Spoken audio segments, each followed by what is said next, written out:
success. Still, no one is hated as the Collingwood Magpies, though, and so this was another fun round if you're like 99% of the footy fan base and hate the Magpies.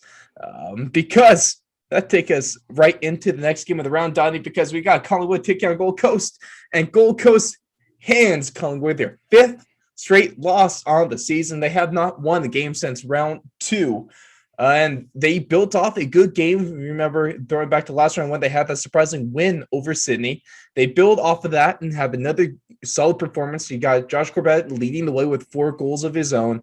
And you got Gold Coast starting to creep up the ladder, maybe making some moves. I mean, they're still not in the finals. There's still a couple of games out of that. Of course, a lot of the teams are at this point in the season. But we're starting to see some signs from Gold Coast. Could they be a little more of the underrated team in the picture?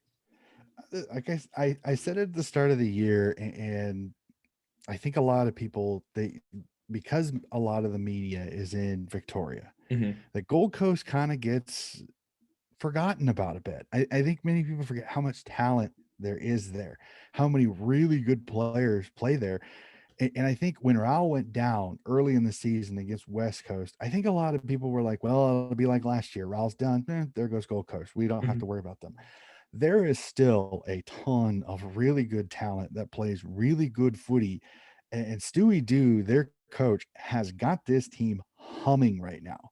A big, tough, really good win over the Sydney Swans.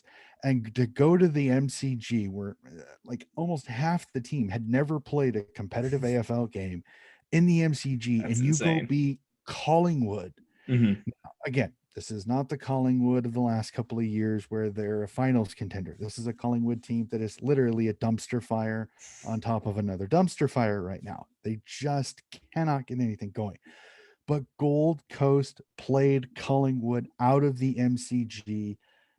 You would have never said that 3 years ago. You wouldn't have. You Nope. just would not have. All due respect, Stewie Do, keep up the great work. I love what you're doing at the Gold Coast. I think you've got a ton of talent. I think he's trying to survive without a ruck, and for them to win this game against one of the best rucks in the comp in Brody Grundy, and for you to not make that a massive disadvantage for you, shows not only is this Gold Coast team going to be a push for the finals if they can keep this up, but that they really threw Collingwood even more into the everybody is questioning to the point where they're coming into this round. There's people talking about North beating Collingwood this week. I, There are I think people it's legitimate, talking especially about it. after what North Melbourne did to Melbourne this round, which we'll get to later in the show. Mm-hmm. There's a lot of fuel to that. But I mean, you got on one side of the spectrum, you got Dewey.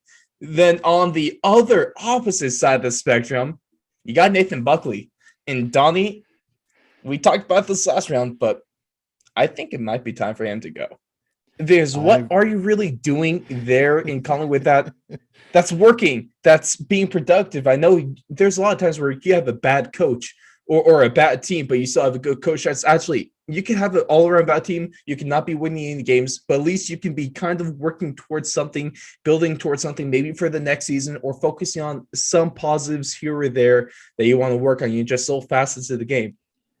There are no signs of that in Collingwood. Literally everything is a negative. And it, I don't know what else. What do you really think Buckley's going to be able to turn things around this season?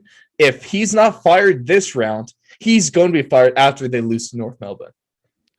I've heard that many Melbourne media say if North beats Collingwood, Bucks may not survive the end of the round, There's and no that's way. and I would understand it. I really would. I mean, this team just looks disheveled as all get out. They put Jordan DeGoey in this game, and Jordan DeGoey literally looked like he'd rather be on a beach somewhere in Maui. Like, I mean, he did not want to be there. There was very little effort. I mean, I've watched some of the shows, and there's one where his guy gets the ball and he's just jogging along as this guy's sprinting up the field. It's like there's no effort. And so I don't know. I know he That's got a called. sign of a coach losing their team. Well, and he got, and I guess Jordan to go, he did get called out by a few of his teammates in the locker room, and it sounds like he took it relatively well. There weren't many issues with it, but it's this is a Collingwood team that is absolutely in shambles. And right now, I feel for Bucks. If I'm Bucks, I don't try to re-sign a contract. I run away. But that's me personally. I think this Collingwood team has so much depth, so much talent Mhm. that they should not be performing the way they are. They look like they've checked out, and it's only round 7, and that's really sad to say for such a big Mhm. club that is used to being a finals contender Mhm. and a flag contender as well. And when you have a situation like that, it is a coaching problem.